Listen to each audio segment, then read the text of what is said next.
السلام علیکم ورحمۃ اللہ وبرکاتہ۔ بدائع الصنائع صفحہ نمبر 441۔ بسم اللہ الرحمن الرحیم۔ ھذا اذا کان فی البلد عدد یصلحون للقضاء۔ یہاں سے گفتگو اب تک گفتگو یہ ہوئی کہ قضا کی صلاحیت رکھنے والے اگر شہر میں چند لوگ ہوں تو پھر قضا کے عہدے کو قبول کرنا یہ بھی جائز ہے اور اس عہدے کو ترک کر دینا یہ بھی جائز ہے۔ فرماتے ہیں یہ گفتگو اس وقت ہے جب کہ شہر میں ایسے چند لوگ ہوں جو قضا کی صلاحیت رکھتے ہوں۔ فَأَمَّا إِذَا كَانَ لَمْ يَصْلُحْ لَهُ إِلَّا رَجُلٌ وَاحِدٌ، اور رہی یہ صورت کہ جب سوائے ایک شخص کے اس منصب کی کوئی صلاحیت و اہلیت نہیں رکھتا ہے تو فرماتے فَإِنَّهُ يَفْتَرِضُ عَلَيْهِ الْقَبُولُ إِذَا عُرِضَ عَلَيْهِ، تو جب اس شخص پر یہ منصب پیش کیا جائے تو اس پر قبول کرنا یہ فرض ہوگا، لِأَنَّهُ إِذَا لَمْ يَصْلُحْ لَهُ غَيْرُهُ،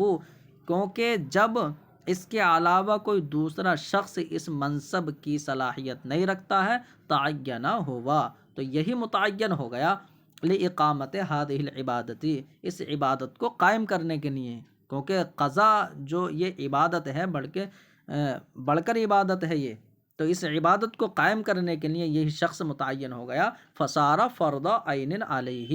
اور اس منصب کا قبول کرنا اس پر فرض عین ہو جائے گا۔ الا انہ لا بد من التقلید، لیکن یہ ضروری ہے کہ اس پر یہ منصب پیش کیا جائے، ایسے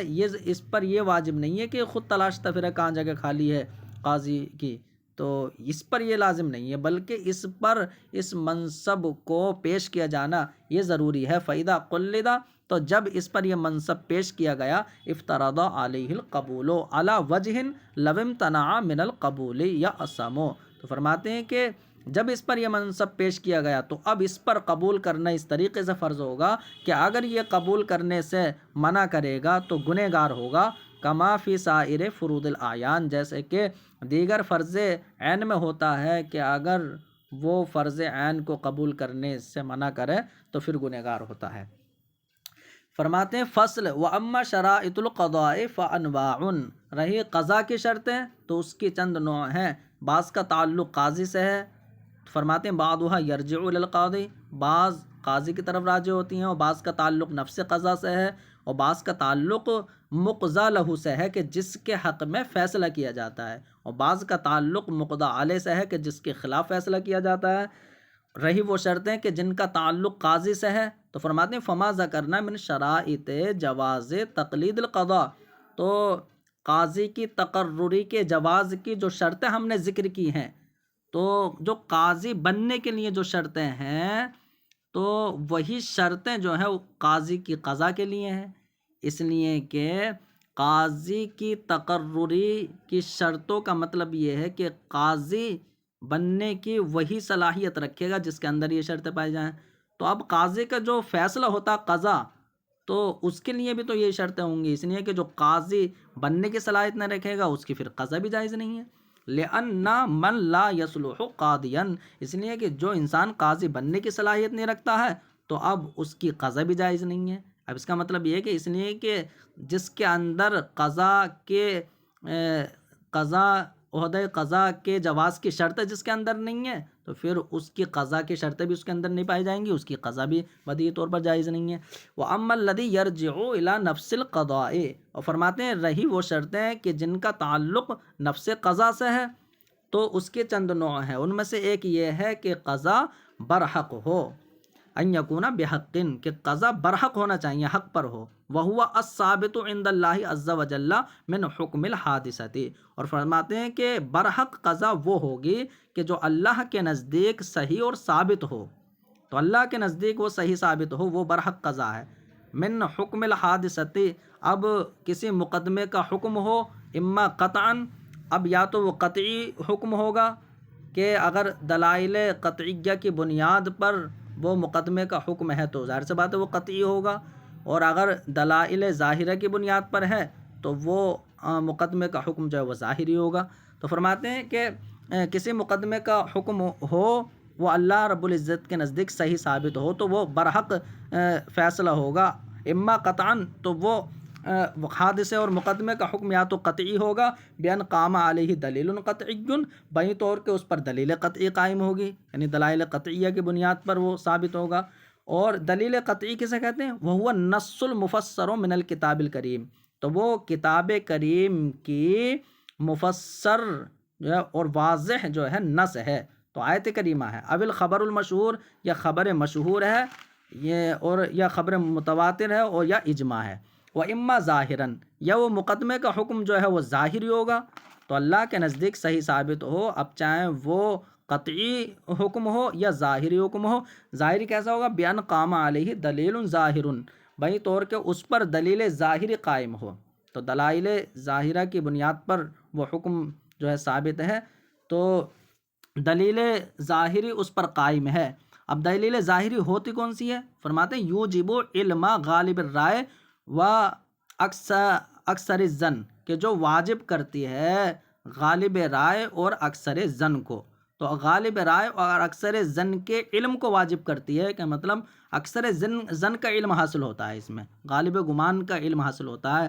من ظواہر الکتاب، اب چاہیں کتاب اللہ کی ظاہری آیتوں سے ہو، یا فرماتے ہیں کہ یا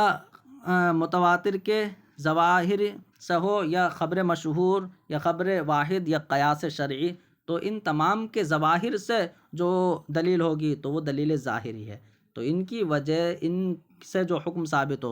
ہوگا تو وہ حکم ظاہری ہوگا۔ فرماتے ہیں کہ وذالک فی المسائل الاجتہادیہ، اور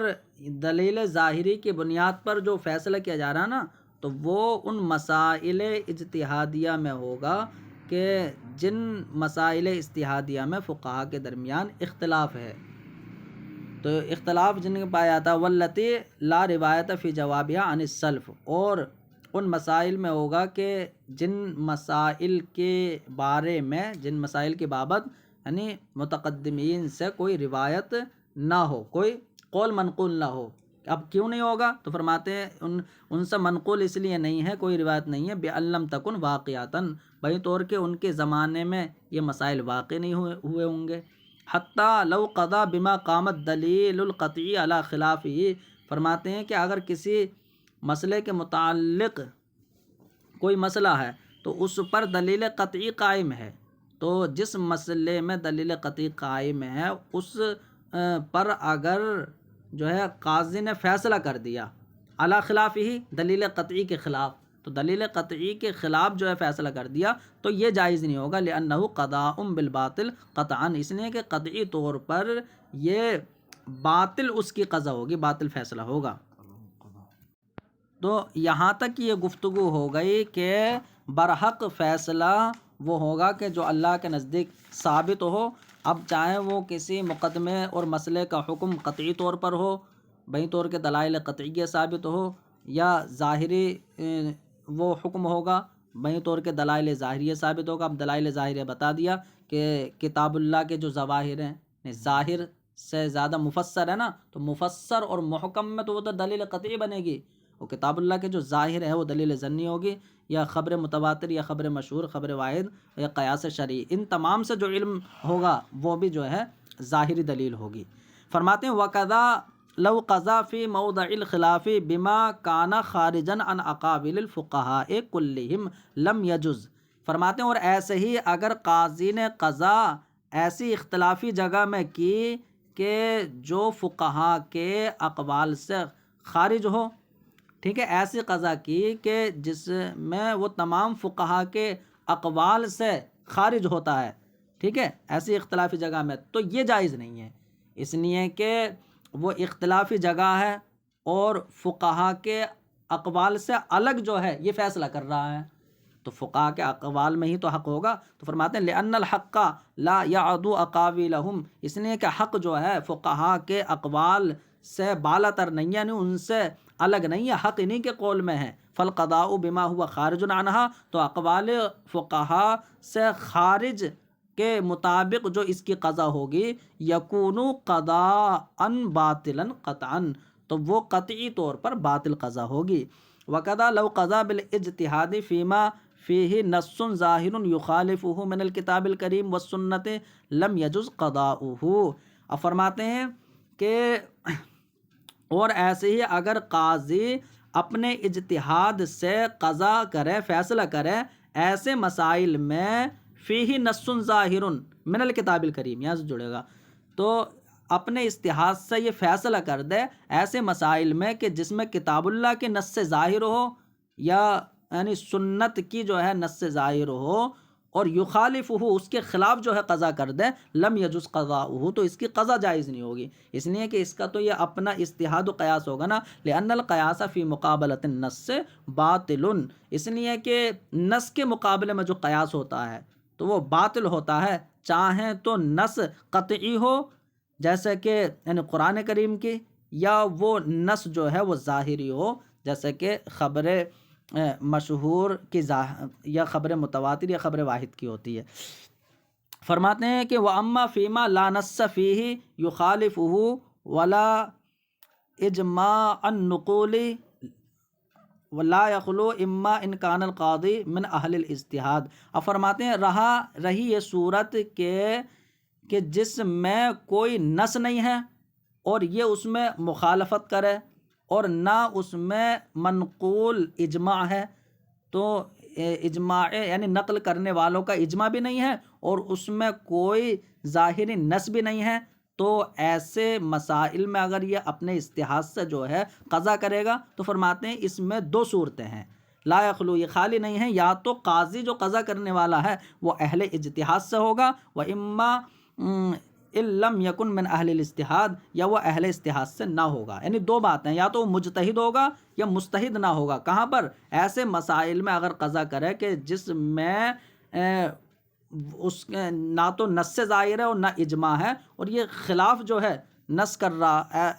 یہ قضا کر رہا ہے، تو اس میں نہ تو مخالف نص ہے نہ مخالف اجماع ہے، تو یا تو یہ اہل اجتہاد سے ہوگا یا اہل اجتہاد سے نہ ہوگا۔ فَإِنْ كَانَ مِنْ أَهْلِ الْاجْتِهَاد، تو اگر یہ مجتہد ہے، وَأَفْضَى رَأْيُهُ إِلَى شَيْءٍ، اور اس کی رائے کسی چیز کی طرف جاتی ہے، یعنی یہ مجتہد ہے اور اس کی رائے کسی چیز کی طرف پہنچی، یجب علیہ العمل بہ، تو اب اس پر اپنی رائے پر ہی عمل کرنا واجب ہوگا۔ وَإِنْ خَالَفَ رَأْيَ غَيْرِهِ مِمَّنْ هُوَ مِنْ أَهْلِ الْاجْتِهَاد، تو فرماتے ہیں اگرچہ اہل اجتہاد میں سے جو دوسرے حضرات ہیں ان کی رائے کے خلاف جو ہے اس کی رائے ہو، تو پھر بھی اس پر یعنی اپنی رائے پر عمل کرنا واجب ہوگا۔ ولا یجوز له ان یتبع رأی غیرہ، اور دوسرے کی رائے کا اتباع کرنا اس کے لیے جائز نہیں ہوگا، لأن ما ادى الیہ اجتہادہ، اس لیے کہ جہاں اس کا اجتہاد اس کو لے کر گیا ہے، جہاں اس کا اجتہاد پہنچا ہے وہی عند اللہ ظاہری طور پر حق ہے، فکانا غیرہ باطلا ظاہرا، تو ظاہری طور پر جو غیر دوسرے کا اجتہاد ہوگا وہ باطل ہوگا۔ وَلِأَنَّ الْحَقَّ فِي الْمُجْتَهِدَاتِ وَاحِدٌ، لِأَنَّ الْحَقَّ فِي الْمُجْتَهِدَاتِ وَاحِدٌ وَالْمُجْتَهِدُ يُخْطِئُ وَيُصِيبُ، اور فرماتے ہیں اس لیے کہ مجتہد میں حق جو ہے وہ ایک ہی ہوتا ہے، والمجتہد، اور مجتہد کبھی تو خطا کرتا ہے اور کبھی وہ درستگی کو پہنچ جاتا ہے، عقلیات اور شرعیات تمام مسائل میں اہل سنت کے نزدیک۔ تو اچھا، یہ لأن الحق فی المجتہدات یہ ہے، تو اجتہادی مسائل میں جو حق ہوگا وہ ایک ہی ہوگا، فرماتے ہو مجتہد کبھی خطا کرتا ہے اور کبھی جو ہے وہ درستگی کو پہنچتا ہے، عقلیات اور شرعیات تمام مسائل میں اہل سنت والجماعت کے نزدیک۔ اب فرماتے ہیں کہ وَلَوْ أَفْضَى رَأْيُهُ إِلَى شَيْءٍ وَهُنَاكَ مُجْتَهِدٌ آخر، اب یہ صورت ہے کہ اہل اجتہاد میں سے کوئی دوسرے حضرات کی رائے کے خلاف اس کی رائے پہنچی، تو اپنی رائے پر ہی عمل کرنا واجب تھا اس پر، کیونکہ عند اللہ ظاہر طور پر وہی حق ہے، لیکن فرماتے ہیں کہ وہاں دوسرا مجتہد وہ اس سے بڑا فقیہ ہے، تو اس صورت میں کیا کرے گا؟ تو کیا یہ اپنی رائے پر ہی عمل کرے گا یا دوسرے مجتہد کی رائے کو بھی لے سکتا ہے؟ تو فرماتے ہیں کہ وَلَوْ أَفْضَى رَأْيُهُ إِلَى شَيْءٍ، اور اگر اس کی رائے کسی چیز کی طرف پہنچی، وَهُنَاكَ مُجْتَهِدٌ آخر، اور وہاں پر کوئی دوسرا مجتہد بھی ہے، أَفْقَهُ مِنْهُ، جو اس سے زیادہ فقہ میں اس سے زیادہ علم رکھتا ہے، تو فرماتے ہیں کہ لہو رأی آخر، اور اس مجتہد کی رائے دوسری ہے، وہ دوسری رائے رکھتا ہے، تو فارادہ ان یعمل برأیہ من غیر النظر فیہ، اور یہ قاضی یہ چاہتا ہے، قاضی مجتہد یہ چاہتا ہے کہ دوسرے مجتہد کی رائے میں غور و فکر کیے بغیر اس کی رائے پر عمل کر لے۔ تو اگر یہ چاہے وترجح رأیہ بکونہ افقہ من، اور اپنے سے زیادہ فقہ میں ہونے کی وجہ سے اس کی رائے کو ترجیح دے دے، حل یسعہ ذالک، تو کیا اس کے لیے جائز ہوگا، گنجائش ہوگی؟ تو فرماتے ہیں کتاب الحدود میں تو یہ ذکر کیا گیا ہے کہ امام اعظم کے نزدیک یسعہ ذالک، اس کو یہ جائز ہوگا، اس کے لیے اس کی گنجائش ہے کہ وہ اپنے سے زیادہ علم والے مجتہد کی رائے پر عمل کر لے، اس کو ترجیح دے دے۔ وعندہما لا یسعہ، اور صاحبین کے نزدیک اس کے لیے جائز نہیں ہے، بس وہ یہی کر سکتا ہے کہ ان یعمل برأی نفسہ، خود کی رائے پر ہی عمل کرے گا۔ وذکر فی بعض الروایات ھذہ الاختلاف علی العکس، اور بعض روایات میں یہ ذکر کیا گیا ہے کہ یہ اختلاف برعکس ہے، یعنی امام اعظم کے نزدیک جائز نہیں ہے اور صاحبین کے نزدیک جائز ہے۔ اب الٹا ہے، بعض روایت میں یہ ہے فقال علی قول ابی حنیفہ، تو امام اعظم کے قول پر یہ کہا ہے کہ لا یسعہ، اس قاضی مجتہد کے لیے جائز نہیں ہے دوسرے مجتہد جو افقہ ہے اس کی رائے پر عمل کرنا، وعلی قولہما یسعہ، اور صاحبین کے قول پر اس کے لیے گنجائش ہے۔ وہذا یرجع الی ان کون احد المجتہدین افقہ من غیر النظر فی رأیہ حل یصلح مرجحا، تو فرماتے ہیں کہ اور یہ اختلاف جو ہوا ہے یہ اس بات کی طرف راجع ہے کہ مجتہدین اکرام میں سے کوئی افقہ ہو، تو کوئی افقہ ہو تو اس کی رائے میں غور و فکر نہ کی جائے، تو کیا اس کو وہ قابل ترجیح ہونے کی صلاحیت رکھتا ہے یا نہیں رکھتا ہے وہ مجتہد کہ جو افقہ ہے؟ تو جن حضرات نے یہ کہا کہ وہ مرجح بننے کی صلاحیت رکھتا ہے کہ اس کو ترجیح دے دی جائے،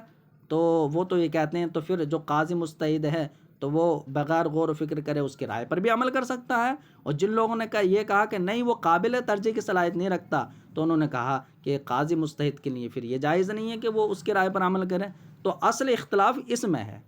فرماتے ہیں کہ من قال، جس نے یہ کہا یصلح مرجحا، کہ وہ قابل ترجیح ہونے کی صلاحیت رکھتا ہے کہ جو افقہ عالم ہے، تو فرماتے ہیں قال یسعہ، تو انہوں نے یہ کہہ دیا کہ قاضی مجتہد کے لیے اس کی رائے پر عمل کرنا یہ جائز ہے، اور جنہوں نے یہ کہا کہ لا یصلح، کہ یہ افقہ مجتہد یہ مرجح بننے کی صلاحیت نہیں رکھتا، تو انہوں نے یہ کہا کہ لا یسعہ، یہ قاضی مجتہد اس افقہ مجتہد کی رائے پر عمل کرنا اس کے لیے جائز نہیں ہے۔ اب دلیلیں دونوں کی ہے، فرماتے ہیں وجہ قول من لا یرت ترجیح بکونہ افقہ، تو فرماتے ہیں کہ دیکھیے اب ہر ایک کی دلیل ہے یہاں پر۔ جنہوں نے یہ کہا ہے کہ جو افقہ مجتہد ہے تو وہ مرجح بن سکتا ہے، اس کی رائے کو ترجیح دی جا سکتی ہے، تو پھر انہوں نے کہا ہے کہ جو قاضی مجتہد ہے تو وہ اپنی رائے کو چھوڑ کر اس کی رائے پر ہی عمل کر لے گا۔ تو انہوں نے کہا ہے کہ دیکھیے کہ یہ جو ہے نا جن سے دلیل سے ہے قابل ترجیح ہونا، یہ جن سے دلیل سے ہے، تو انہوں نے یہ کہا، اور جنہوں نے کہا کہ نہیں یہ قابل مرجح بننے کی صلاحیت نہیں رکھ سکتا، انہوں نے کہا کہ یہ جن سے دلیل سے ہی نہیں ہے، تو بس اختلاف اس میں ہے۔ فرماتے ہیں وجہ قول من لا یرت ترجیح بکونہ افقہ، ان لوگوں کی قول کی دلیل کے جو اس کو ترجیح دیتے ہیں افقہ ہونے کی وجہ سے، تو افقہ ہونے کی وجہ سے جو ترجیح کے قائل ہیں تو ان کی دلیل یہ ہے کہ ان الترجیح یکون بالدلیل لا یرت ترجیح، تو ان لوگوں کے قول کی دلیل کے جو ترجیح کو جائز نہیں سمجھتے افقہ ہونے کی وجہ سے، تو ان کی دلیل یہ ہے کہ ان الترجیح یکون بالدلیل، کہ ترجیح جو ہے وہ دلیل سے ہوتی ہے، وَكَوْنُهُ أَفْقَهَ، اور مجتہد کا افقہ ہونا یہ دلیل کے جنس سے ہے نہیں، فلا یقع بہ ترجیح، تو اس کی وجہ سے ترجیح بھی واقع نہیں ہوگی۔ وہذا لا یصلح دلیل الحکم بنفسہ، اور یہ اس کا جو ہے افقہ ہونا یہ جب جنس دلیل سے نہیں ہے تو یہ مجتہد بے نفس ہی کسی حکم کی دلیل بننے کی صلاحیت نہیں رکھتا۔ ہاں، فرماتے ہیں وجہ قول من یرا بہ ترجیحا، اور ان لوگوں کے قول کی دلیل کے جو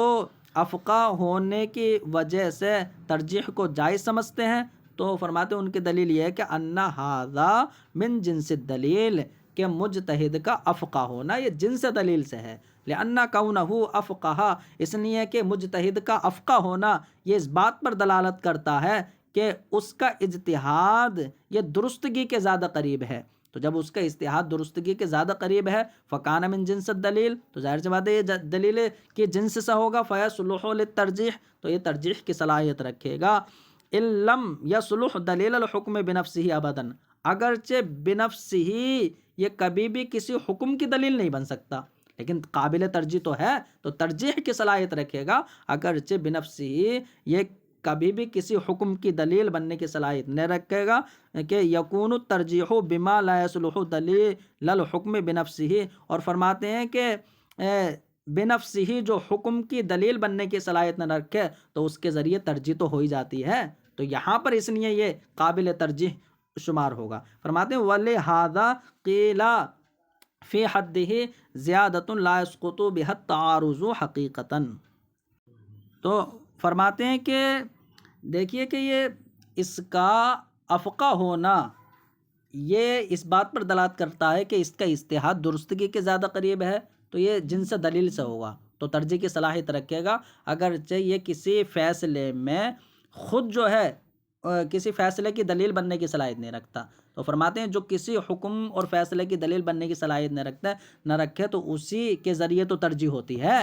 اسی وجہ سے ترجیح کی تعریف میں کہا گیا ہے کہ ترجیح جو ہے زیادۃ لا یسقط بها التعارض حقیقتاً، کہ ترجیح ایسی زیادتی ہوتی ہے کہ اس کی وجہ سے تعارض ختم نہیں ہوتا حقیقی طور پر، کیونکہ یہ تو ایک زیادتی کا نام ہے اور دلیل بنتا نہیں ہے، تو دلیل سے تعارض ختم ہوتا ہے، اور ترجیح یہ ایسی زیادتی ہے کہ اس کی وجہ سے تعارض حقیقی طور پر ساقط نہیں ہوتا، جیسے کہ اصول فقہ میں معلوم ہو گیا۔ فرماتے ہیں اسی وجہ سے